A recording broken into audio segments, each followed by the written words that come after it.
Here's what's coming up on Inside City Hall tonight. Last night, officers were placed in incredibly difficult and dangerous circumstances. Mayor Mamdani is reacting to a pair of fatal shootings by NYPD officers yesterday. The incidents are bringing attention to his proposal to create a new Department of Community Safety. We will bring you the final part of New York One's investigation into how the NYPD has embraced the use of tasers. Tonight, we'll talk about potential alternatives to the weapon. And finally, I'll be joined by Sam Levine, the new commissioner for the city's Department of Consumer and Worker Protection, to talk about the agency's priorities under Mamdani. For the best news, debate, and analysis of New York politics, join us inside City Hall.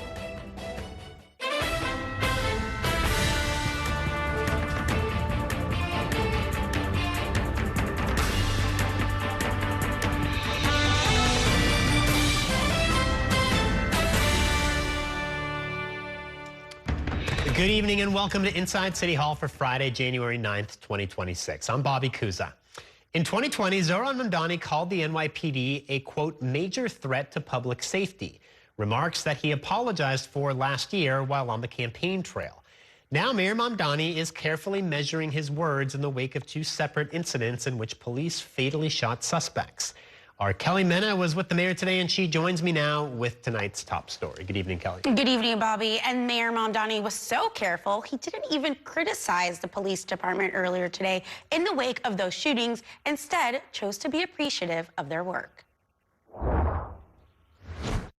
Last night, officers were put in a difficult and dangerous situation, and I continue to appreciate the work that they do. It was on Friday afternoon, hours after police fatally shot two men at separate incidents, that Mayor Zohran Mamdani made public remarks about the events. What we need to see now is both a recognition of just how difficult and dangerous that situation was, and the investigation that we always know comes as a result of it. Earlier in the day, Mamdani called the shootings devastating and painful on X and said an internal investigation is underway. The shootings are presenting a major test of Mamdani's attitude toward how police handle people suffering from mental health issues. Mamdani campaigned on an idea of having a dedicated unit for handling mental health crises, known as the Department of Community Safety, that would take these calls away from the police department. We continue to need an answer to the more than 200,000 mental health calls that the NYPD responds to and receives on an annual basis. And I do continue to believe in the importance of having a mental health unit dedicated specifically to the mental health crisis. Police say the Brooklyn incident involved a man wielding a sharp object and barricading himself in a hospital room after threatening others. Police say the Manhattan incident involved a 37-year-old man who pointed what appeared to be a firearm at police officers. Mamdani refused to say whether the Department of Community Engagement would have responded to Thursday night's incidents. Those are hypotheticals that we will not engage in at this time. Later in the day, the mayor waded into a different political arena. And I need Claire Valdez as a partner in Congress. And our city needs someone with her organizing instincts and moral clarity to fight for a future where everyone can live with dignity. And that is why, today and every day after this, I am proud to endorse Claire Valdez for Congress. On the heels of Zohran's victory, we're seeing people who are hungry for an affordability agenda, and it really reflects the things that working people need and takes on the corporate interests and the billionaires that have made our lives so hard to live in the city. Assemblywoman Claire Valdez was elected into office in 2024. She previously was a union organizer with United Auto Workers Local 2110, who also endorsed her Friday. Her opponent in the race is Brooklyn Borough President Antonio Reynoso. Mamdani's endorsement now puts him at odds with the progressive members of his party who have thrown their weight behind Reynoso. I have deep respect for all of our allies. I'm looking forward to winning a city that we can all afford. And Congresswoman Nydia Velázquez, who is currently in that seat, is not weighing in on the race at this time, Bobby. So, Antonio,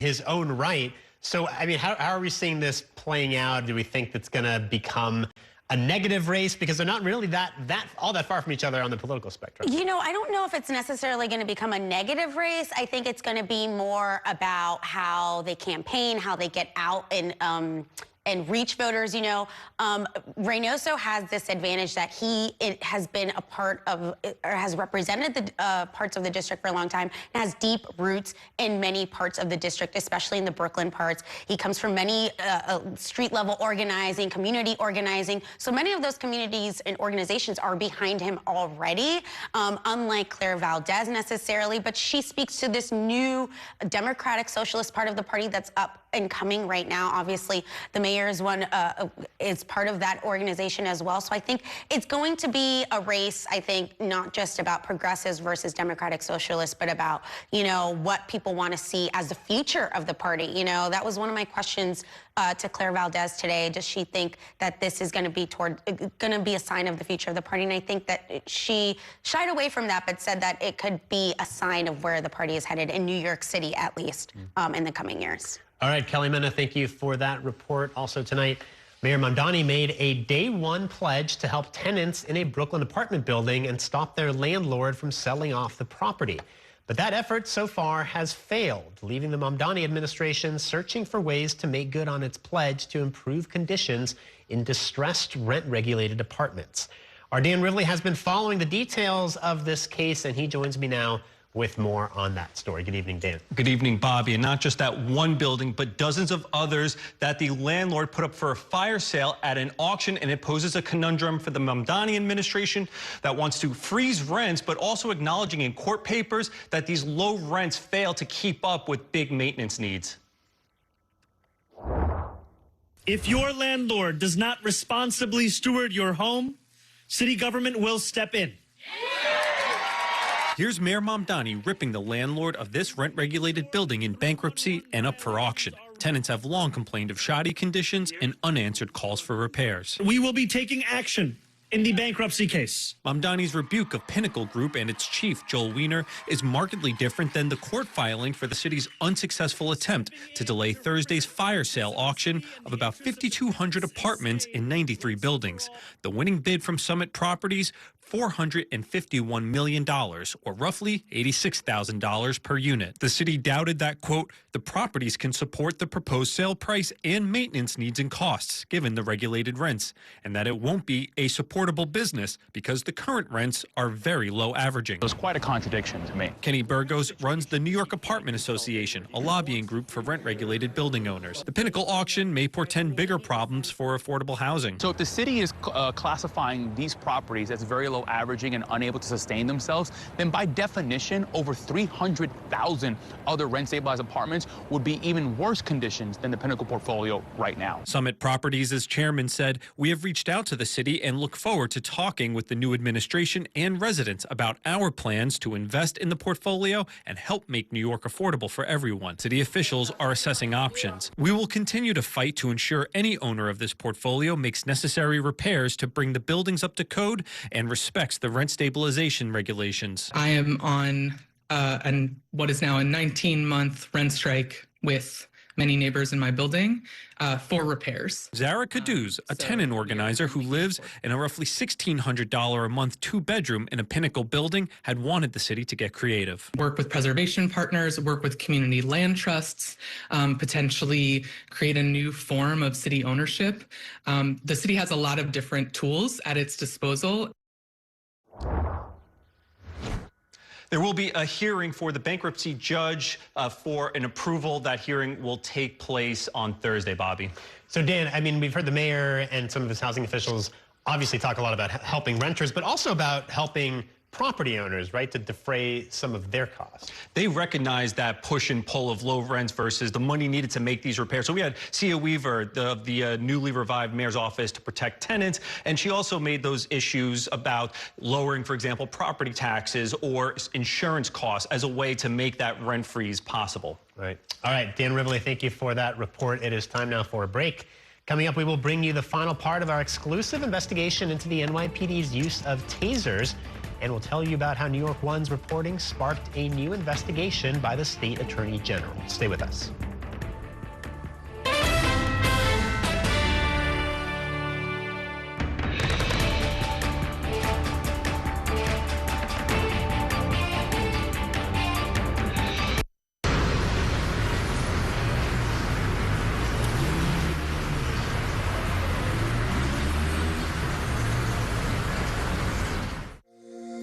Every day tells a new story. At Mornings on One, we're dedicated to bringing you the stories that matter most to start your day.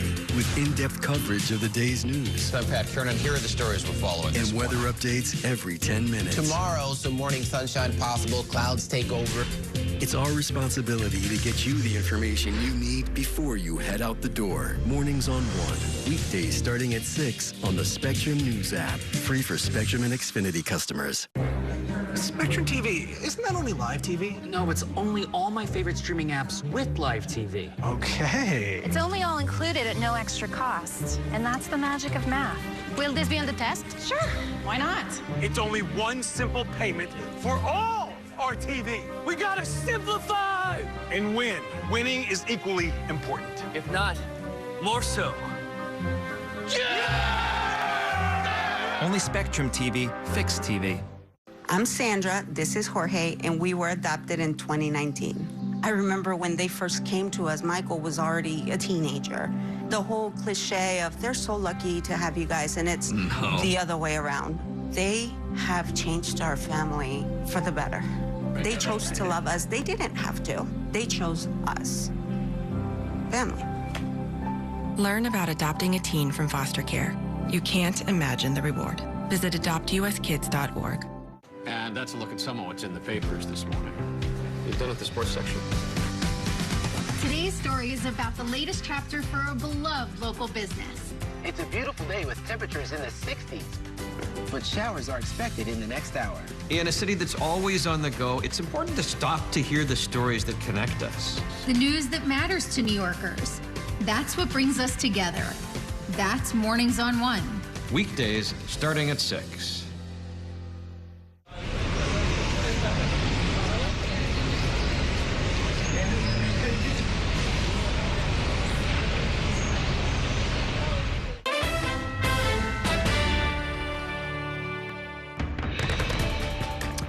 Welcome back to Inside City Hall. We turn now to part 3 of an exclusive New York One investigation. All week, we have been taking an in-depth look at how the NYPD has used tasers over the last decade, tripling the number of times it uses the weapon. Tonight, we bring you the final installment of the series, and our Courtney Gross joins me now with a look at whether there is an alternative to taser use. Good evening, Courtney. Good evening, Bobby. New tasers were marketed as a less lethal alternative to a gun, but the next question is there an alternative to the taser?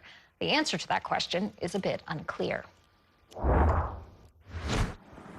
Sir, I need you to stop what you're doing. Stop right there. Wrap, wrap, wrap. A lasso-like device shoots out with a bang. The company's leaders claim it doesn't result in serious injury or death. Nice and tight. It's called BolaWrap. We employ a multi-sensory cognitive disruption. It uses sight, because when it goes off, there's a large, bright flash. Sound, the 154 decibels. And then that tactile sensation of the Kevlar cord hitting your body at about 450 feet per second. If you start to pull... Members of the BolaWrap team gave New York One an exclusive look at how it works. And they claim it's the solution to responding to mental health crises. Put the knives down. Wrap, wrap, wrap. They say it has been tried by police departments across the world. Over 1,000. And I would say 500 are active, and out of that 500, there's 100 that are really active. I'm talking about the most actively used device on their belt, more than a taser, a baton, a gun, or pepper spray.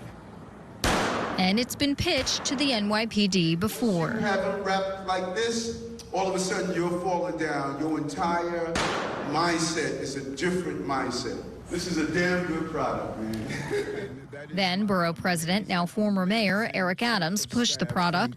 Frank Carone, one of his closest aides, had at one point a stake in the company. The NYPD didn't bite. BolaWrap is hoping they may now reconsider. It was super early when we were just going to market. It has been tried in other large departments across the country, like San Francisco. But in some cases, like this 2024 shooting, it didn't work. The San Francisco Police Department no longer uses it.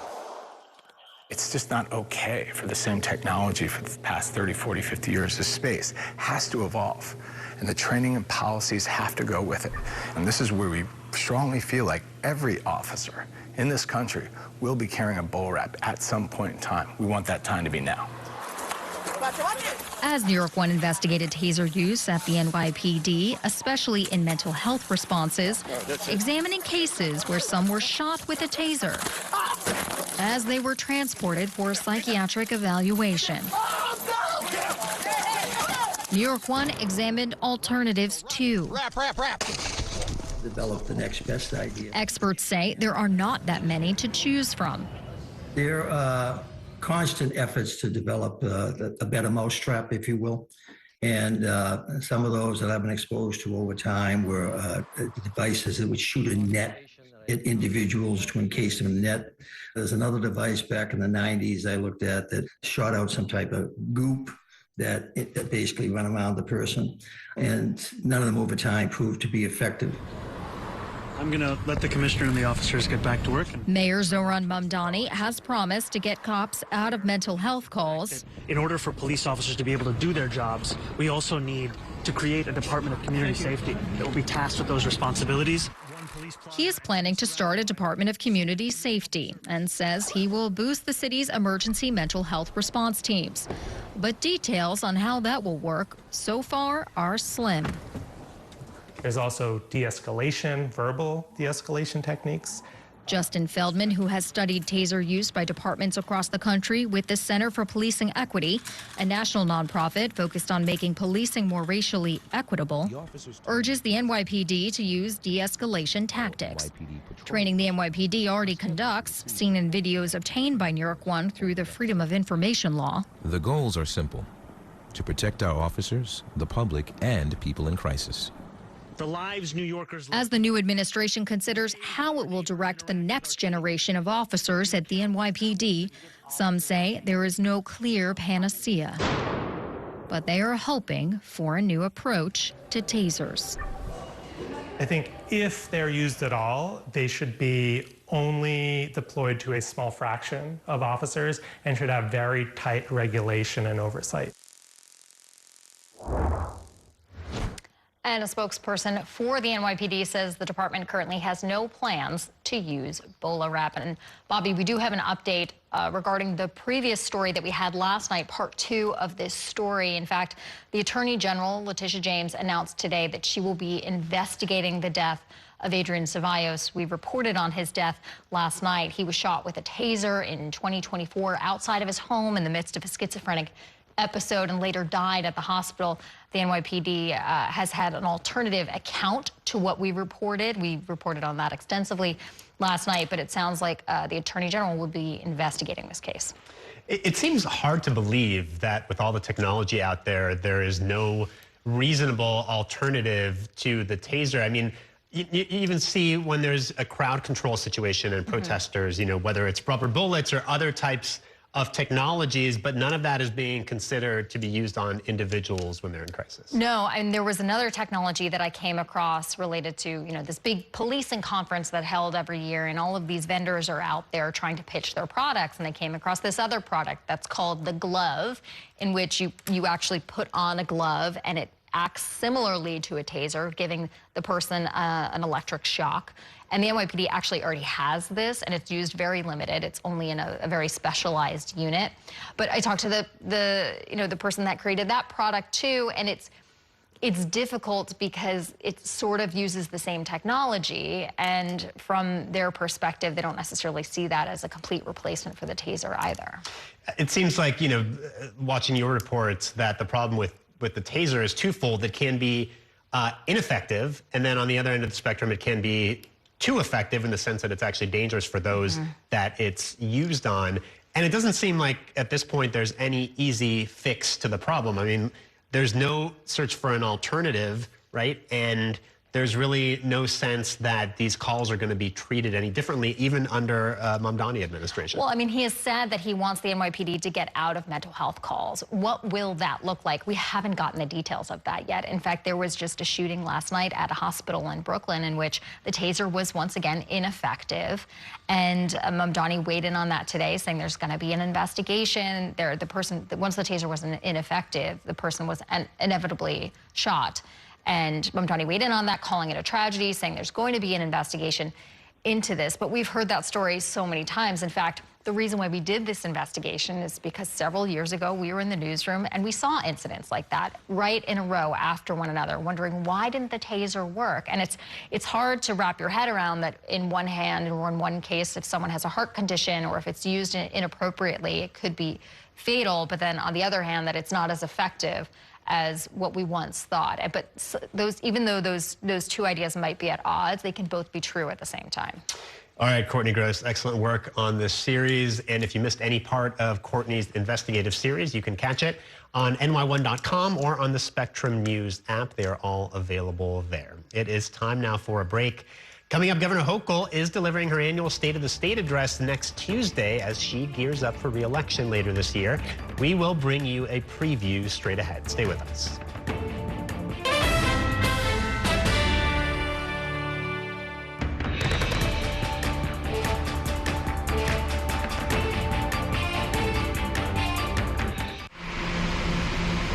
Stand clear of the closing doors, please.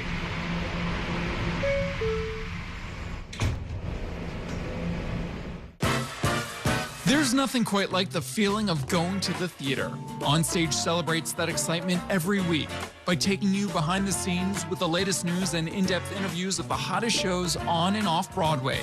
So grab a seat, because this is a show you won't want to miss. Join us every Saturday and Sunday at 7:30 p.m. for Onstage.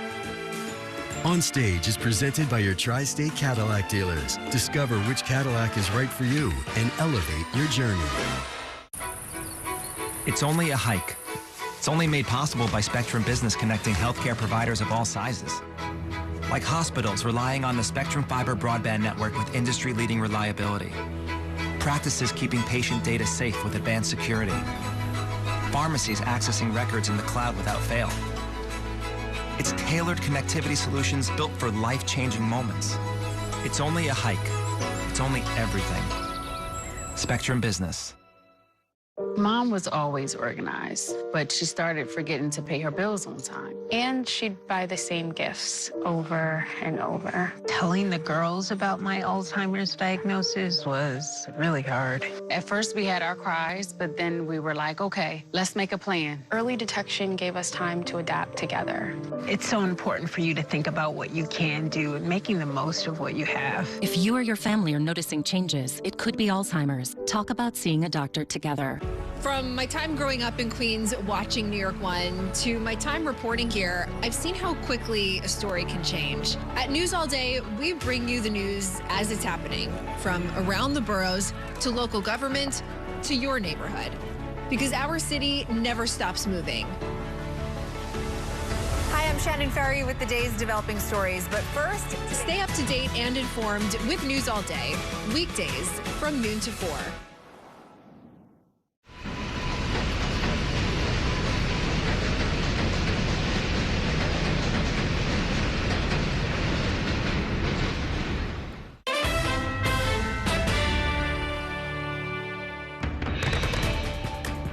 Welcome back to Inside City Hall. With a focus on child care in an election year, Governor Kathy Hochul is poised to deliver her annual State of the State address next Tuesday in Albany.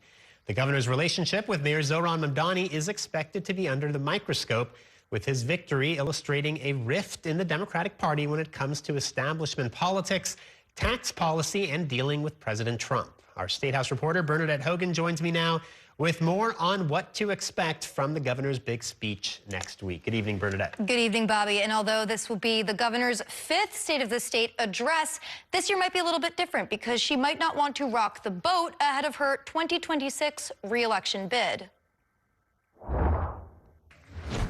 Good afternoon, fellow congestion pricing warriors.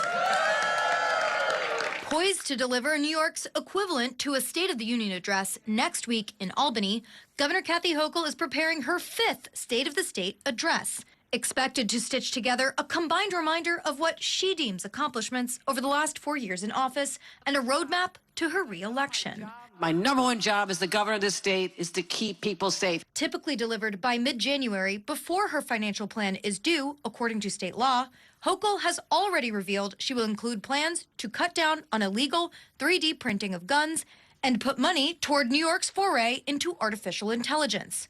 Also, a plan to curb anti-Semitism.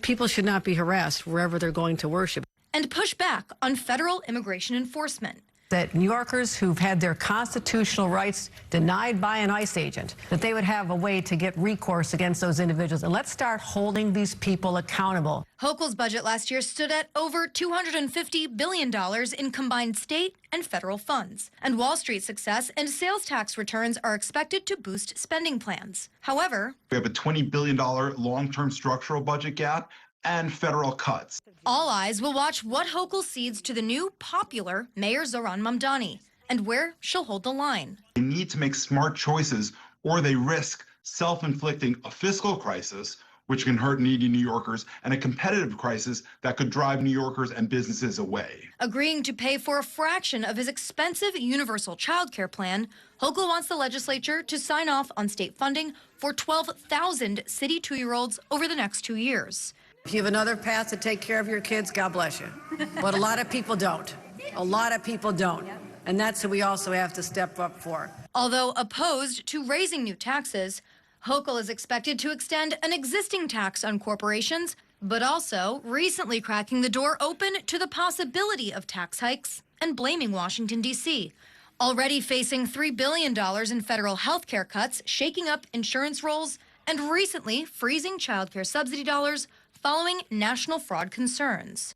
I need to get the money that the Trump administration is obligated to do. Looking at a primary challenge from Lieutenant Governor Antonio Delgado on the left and Republican Nassau County Executive Bruce Blakeman, Hochul's struggle to capture a diverse Democratic Party and independent voters will also be affected by her relationship with President Donald Trump. Don't be subdued into submission here. Challenges for Hochul include a costly energy crisis, meeting delayed green energy goals, controlling a growing Medicaid budget, and bracing for a possible breakdown in the state's hospital system. And again, going back to the governor's look at running for re-election, Bobby, she's really not trying to do anything too controversial. Just be able to say that the state is in decent financial health, but with some safeguards in place. And then also try to put forward some breadcrumbs for the more controversial policies that she can deal with if she wins re-election and, you know, isn't under the thumb of the voters. One of the big controversial items these last couple of years have had to do with criminal justice reform. Right. Bail reform, raise the age, and there's been a lot of push and pull. Is that something that we're going to revisit this budget season and something we might hear about, or is she going to try to steer clear of some of those more controversial Likely not. So raise the age is something that has come up in recent months. An idea to amend it, partially because the current NYPD Commissioner Jessica Tisch, under former Mayor Eric Adams, was talking quite a bit about reforming that, everything to do with money and then just, again, the way that minors are tried and how essentially it does pose a whole host of issues that she says that cops and then prosecutors have to deal with. The governor probably won't touch that because it's a really big fight with the legislature. The legislature has been loath to go back into those criminal justice fights, everything from discovery reform, which she did just last year, to bail reform. Earlier today, she was out on Long Island, and she did trumpet her ability to amend several times the bail reform laws that were passed back in 2019 under former Governor Cuomo. And it really, she picks and chooses where she'll talk about that success. Obviously, the Long Island crowd, she's going to need more of those moderate voters, and for her to show a strong background that she's had in public safety, as she would like to say. All right, Bernadette Hogan, thank you so much for that report. It is time now for a break. Coming up, Mayor Mamdani signed 2 executive orders earlier this week targeting so-called junk fees and other deceptive business practices. I will be joined by the new commissioner for the city's Department of Consumer and Worker Protection, Sam Levine, next to talk all about it. Stay with us.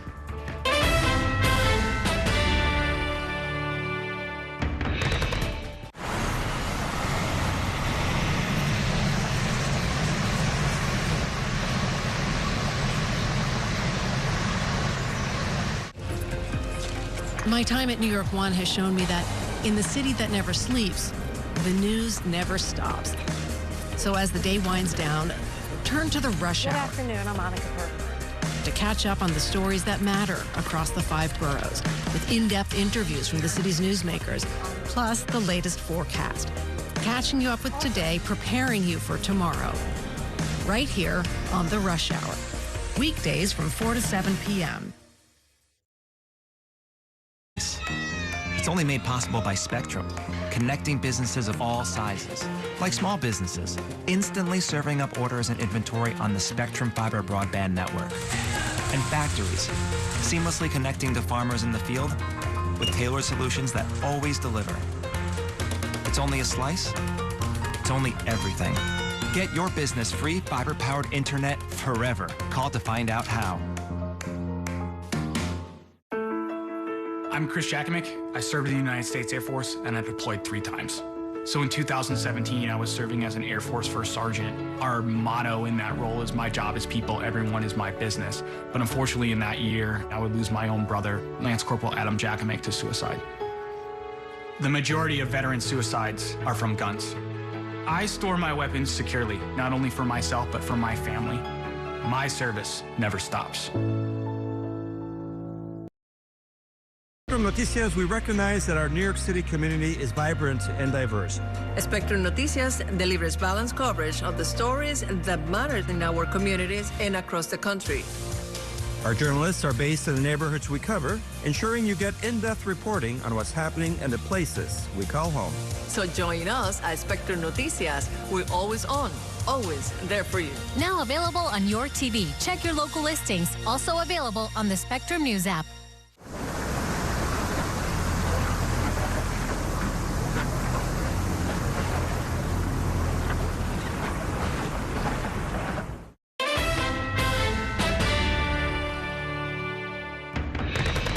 For years, some of the largest corporations in the world have padded their profits by hiding fees and trapping people in subscriptions they do not want. Whether it's Amazon engineering an Iliad flow to trap its customers, Uber and Grubhub hitting New Yorkers with hidden fees, or Ticketmaster sneaking charges onto tickets where fans are already paying too much for.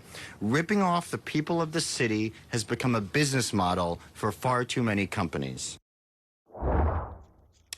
Welcome back to Inside City Hall. That was Sam Levine, the new commissioner for the city's Department of Consumer and Worker Protection. He formerly served as the director of the Federal Trade Commission's Bureau of Consumer Protection.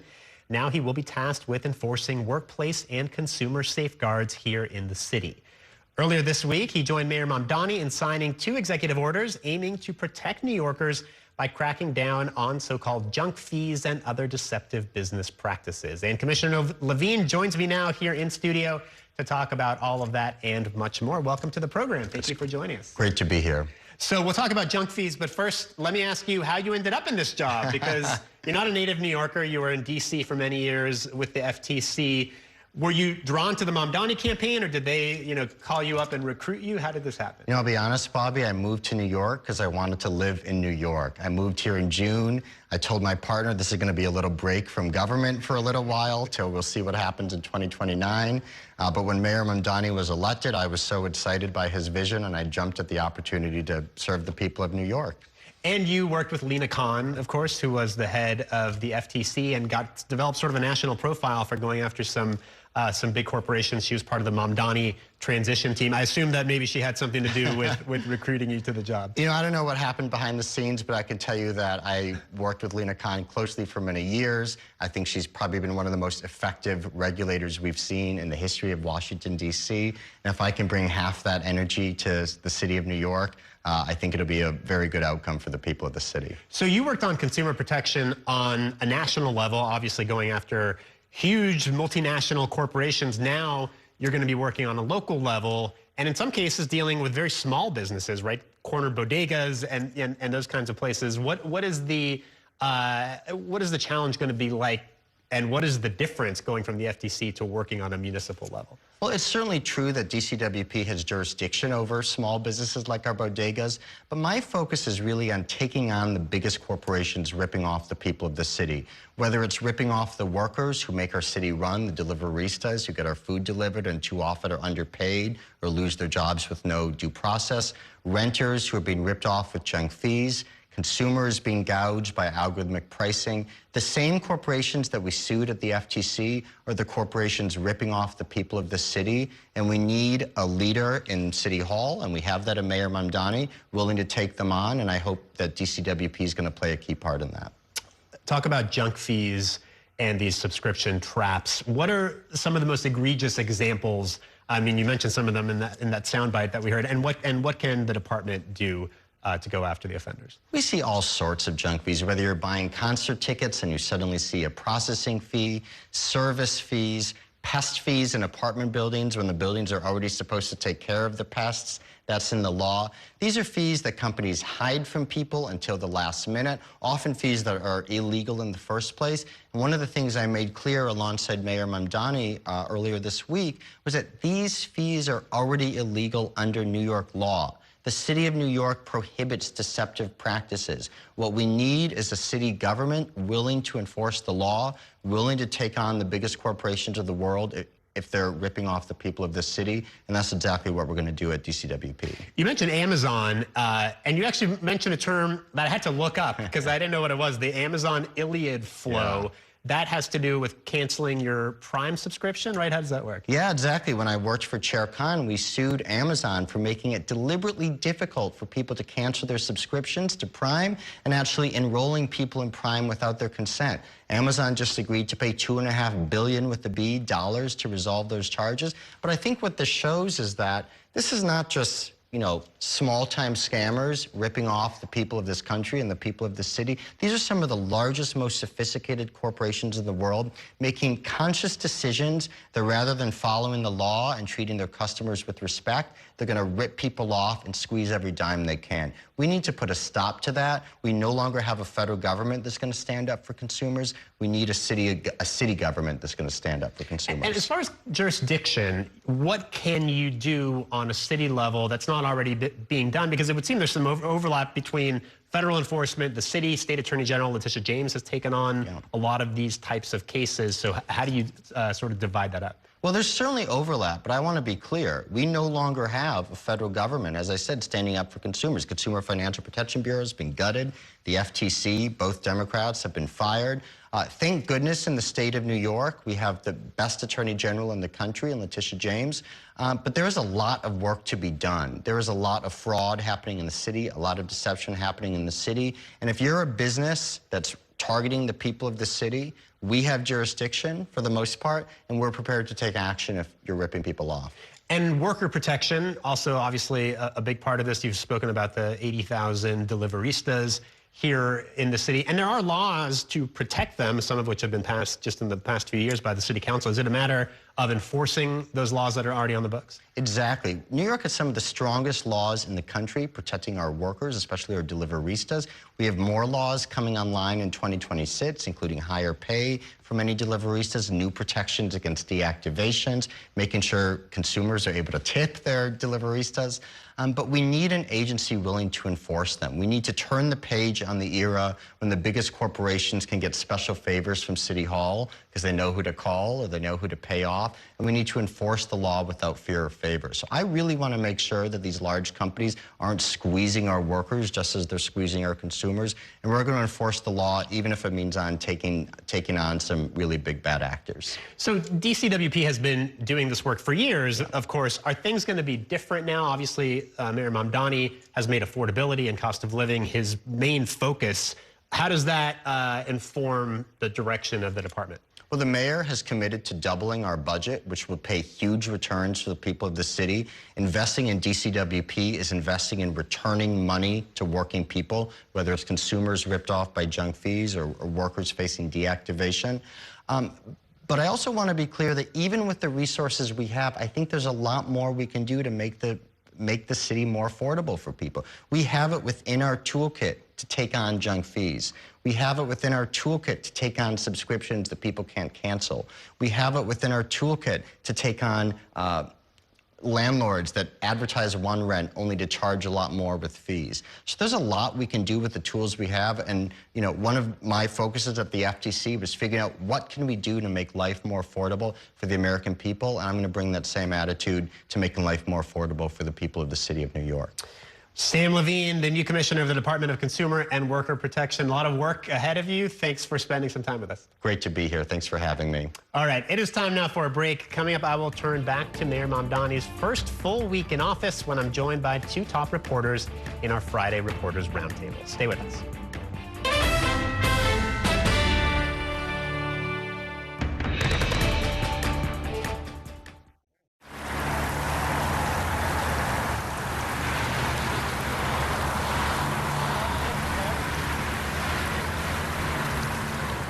After 30 years of forecasting for New York, I've learned it takes a dedicated team to cover all the weather our city has to offer. As chief meteorologist at New York One, I'm honored to be able to help New Yorkers plan their day. Morning, noon, or night, our team is here to bring you accurate forecasts you can count on, from severe weather updates to our Weather on the Ones. Watch the New York One weather experts with your Weather on the Ones on your TV and on the go with the Spectrum News app. Your entertainment the way you want it. With Spectrum TV, all these streaming apps are included at no extra cost. So you can watch anything. Movies, series, sports, reality, news. Here's a look at today's top stories. Exclusive originals. We await your orders. And even more of your favorites with live TV. Stream across your devices and enjoy anywhere. See you later. Get it all with Spectrum TV. I'm an ex-drug dealer, and I'll be your sub today.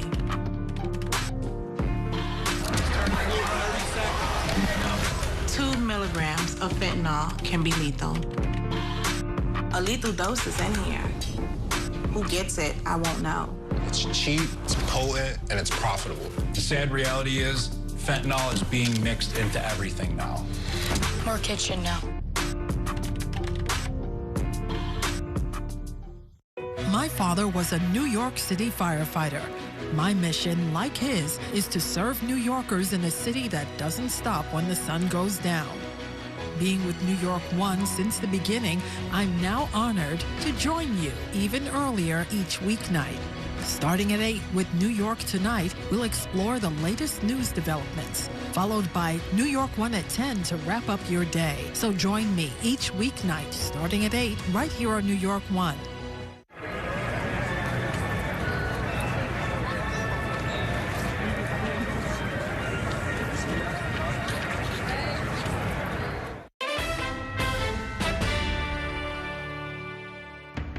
The council has duly elected Councilmember Julie Menon as the Speaker of the City Council. We need to retrospectively take a look back at what happened the last couple of years. I don't think I'm out of my mind. Okay. I think that some of those things are certainly not how I would say things today and are regretful. ICE, get the out of Minneapolis. I have made it clear to everyone within my city government, and that extends to NYPD, that we are going to uphold our sanctuary city policies. What we need right now in Washington, both in terms of standing up to Donald Trump, but also in terms of getting our agenda across the finish line, is we need people who know how to win, who know how to get results. Brad is a friend, he's an ally, he's a partner. Because if we don't win the midterms, they'll find a reason to impeach me. New York State is paying the full cost to launch TrueCare for the first time. I'm a proud democratic socialist, and for me that means expanding democracy far beyond the voting booth, into our apartment buildings, into our workplaces. And that is why, today and every day after this, I am proud to endorse Claire Valdez for Congress. Welcome back to Inside City Hall. That was a look back at some of the week's top political stories, including Mayor Mamdani's first full week on the job. And joining me now to discuss those stories and more are two top journalists in our Friday Reporters Roundtable. Josie Stratman covers City Hall for the New York Daily News, And Christopher Robbins is an editor and co-publisher of the publication Hellgate. Thank you both for joining us tonight. So week one of the Mamdani era is now in the books. Plenty of news to cover these past several days. I think maybe one of the highlights was that news conference with Kathy Hochul, where they announced this move towards universal child care. Chris, I'll start with you. What was your take on this? I mean, to hear the press conference, it almost sounded like mission accomplished, like affordable universal health care is now done, but it's really kind of an incremental step in that direction, right? Yeah, it's more than $1 billion of new funding. I do think it's significant that the governor said she's going to fully fund Mamdani's 2-care expansion for the first 2 years. It's only 2,000 kids the first year, and then it scales up the second year. But yeah, very striking. It read as almost like a pep rally. She kept on using the phrase like us. And, you know, after 12 years of New Yorkers knowing the mayor and the governor to have like either a really hostile relationship or a really weird one, it's going to take some getting used to see them getting along. Yeah. Right. I mean, it's a pretty politically savvy move. Kathy Hochul's giving Mamdani a win on one of his key campaign promises, while also not hiking up taxes for wealthy New Yorkers and therefore not having to really suffer real consequences from maybe more conservative New Yorkers who are on the fence when she's coming up for re-election very soon. And Hochul appeared with Mamdani, I think 3 times this week. One of them was this crime stats presser at One Police Plaza. And I'm fascinated by this dynamic between the mayor and Jessica Tisch, the police commissioner, because you saw it at this news conference. He seems to be giving her wide latitude to run the department as she sees fit, even though they're clearly not aligned on everything when it comes to policing tactics, right? Yeah, I mean, the police commissioner was asked point blank, what is changing now? And she said, nothing. We're doing a great job. Why would we change anything? I think if you're a New Yorker who voted for Mamdani expecting real changes and reforms at the NYPD with respect to the gang database, with respect to the department's position on Raise the Age in Albany, you're disappointed right now. I mean, it's early, but clearly those differences, the mayor is willing to let the police commissioner take the lead. Yeah. There is this issue of the Department of Community Safety that the mayor wants to create that would answer mental health emergency calls, taking that responsibility away from the NYPD.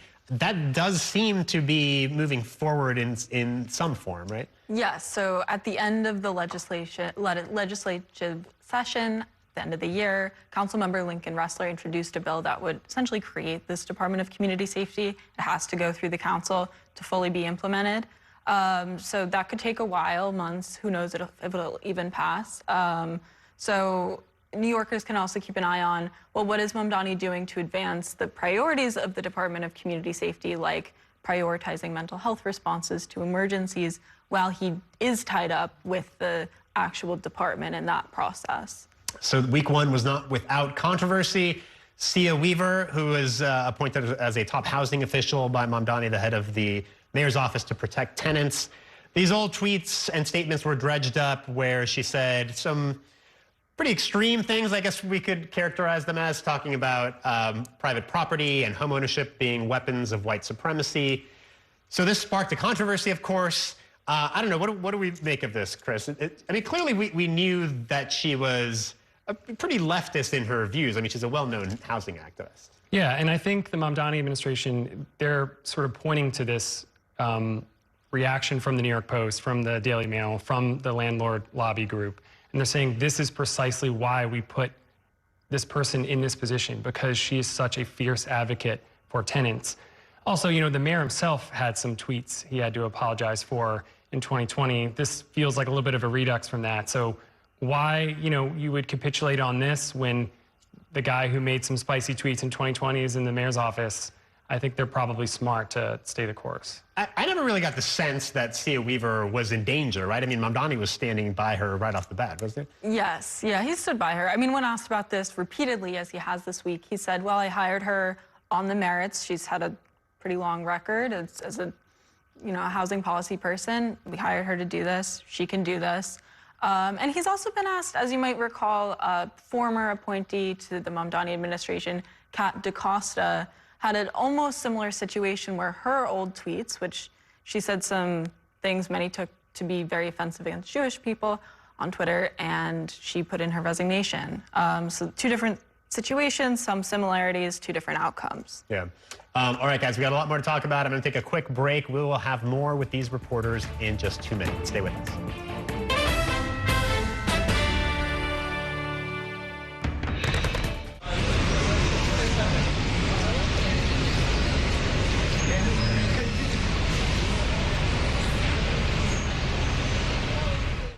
We have so many ways to stay connected.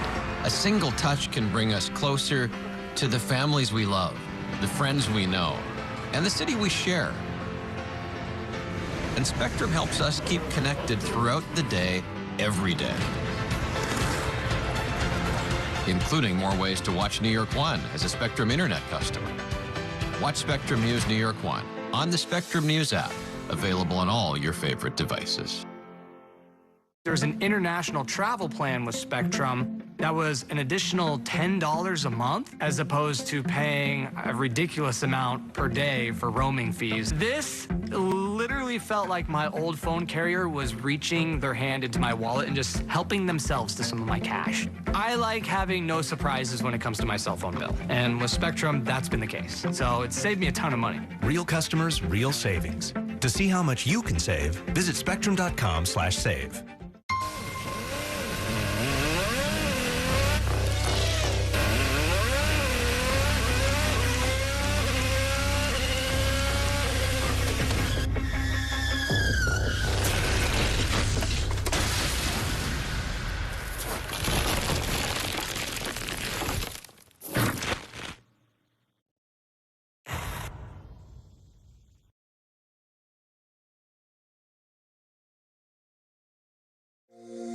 Every day tells a new story. At Mornings on One, we're dedicated to bringing you the stories that matter most to start your day, with in-depth coverage of the day's news. I'm Pat Kernan. Here are the stories we're following. And weather updates every 10 minutes. Tomorrow, some morning sunshine possible. Clouds take over. It's our responsibility to get you the information you need before you head out the door. Mornings on One. Weekdays starting at 6 on the Spectrum News app. Free for Spectrum and Xfinity customers. Stand clear of the closing doors, please.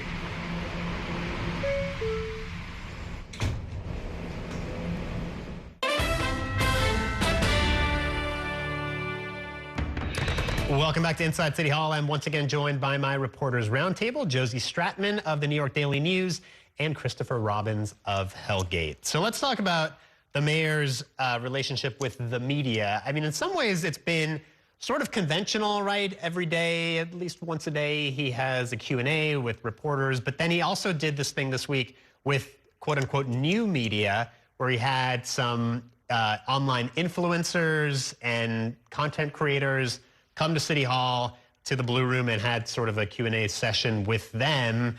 Pretty friendly audience. I mean, we weren't there, but we were able to watch the video, at least, of some of these people asking questions. What do you think? Yeah, I mean, there were some, I guess, traditional reporters who were upset by this, but I'm fine with it as a reporter just because they're not at my press conferences. They get to ask their questions. Might not be how I get the news, but I'm also old. And, you know, if they want to get their message out this way, as long as they're not taking time away from other reporters, right. No big whoop. I mean, it can be a tough pill to swallow for people like us, more traditional media outlets, but so many people are getting their news through Instagram, TikTok, and so it's, you know, he also has a younger audience, overall, a younger fan base even, so it's smart to get those messages out to people who are directly reaching some of those supporters. Yeah, I mean, I think the more painful thing is when you read the millions of people that some of these influencers are actually reaching, and you realize how much bigger the numbers are than what some of the legacy media is reaching. Let me ask you guys about the mayor's event today. We saw some of the video earlier where he was endorsing Claire Valdez, who is running for the congressional seat being vacated by Nydia Velázquez. I thought it was interesting. I mean, it makes sense for him to support her because she is also a DSA member. But the other candidate in the race is Antonio Reynoso, who's pretty progressive himself and is an ally of the mayor. So, I mean, what does this say about the mayor and how involved he's going to get in other races? I don't know. I mean, I would be surprised if he kept getting involved. I mean, we saw him sort of tell his ally Chiosei to stand down against Hakeem Jeffries. He's interceding in this race. But like, as Bill de Blasio will tell you when he ran for president a few years ago, you really have to keep your eye on the ball here. And Mamdani has an extremely ambitious agenda. If he's running around endorsing candidates, it might make it tougher for him to enact his affordability agenda. There's only so many more congressional districts in New York that have competitive races as well. But the DSA, they see this as an opportunity, right, to expand their influence, and with Mamdani being kind of the standard bearer for DSA, I guess it makes sense. Although, as you said, that wasn't the case with Chiosei, but here he's clearly made a decision to support somebody who has also supported him. Right. I mean, AOC right now is the only Democratic Socialist representative from New York in the House of Representatives. So it would be a big win for the DSA and other further left people in the political sphere to have another Democratic Socialist in Congress. But it is hard because Claire Valdez is on paper not entirely dissimilar from Antonio Reynoso, so she can't draw a huge contrast. There's no generational difference here. The politics are largely the same. Yeah. All right, just in our last minute or so, let me just get you guys quickly your thoughts on Julie Menin, the new Speaker of the City Council, who was elected by her colleagues this week. I mean, are we getting the sense that she's going to be some kind of check on the mayor, or that she's going to be more of a partner? I mean, she seemed to want to emphasize their areas of commonality. But, I mean, clearly, if you're looking at them on the political spectrum, she is more of a moderate than he is. Yeah, I mean, you look at the district she represents in the Upper East Side, that is Cuomo country, or it was in the general election. So, her own constituents are probably coming up to her saying, you got to check this socialist mayor. Some of the more conservative members of the city council said the same thing after she was sworn in. But I was just struck by how little happened there. The press conference afterwards, she took pains to really not draw too many differences between her and the mayor. So I think they're both trying to play it cool. We're 9 days in. They're both getting their feet wet. I mean, something to keep in mind when as we go further into the speakership of Julie Menin is she's already said she wants to be a more aggressive speaker in many ways than Adrienne Adams. Adrienne Adams, in large part, ran a more restorative city council because they were pushing back against a series of budget cuts from Adams, as well as the migrant crisis, COVID. Julie Menin has gone so far to say she wants to be the first council speaker to use subpoena power to go after bad actors. So she's really indicating, even regardless of Mamdani, that she wants to play a more active role with the council. Yeah. All right, guys, we're going to leave it there. Josie Stratman and Christopher Robbins, thank you both for joining us tonight. And that is going to do it for tonight's show. Stay tuned for another episode of our weekly national political show, The Big Deal with Errol Lewis, at 9 o'clock tonight. Thanks for watching, everybody, and have a great weekend. We will see you the next time on Inside City Hall.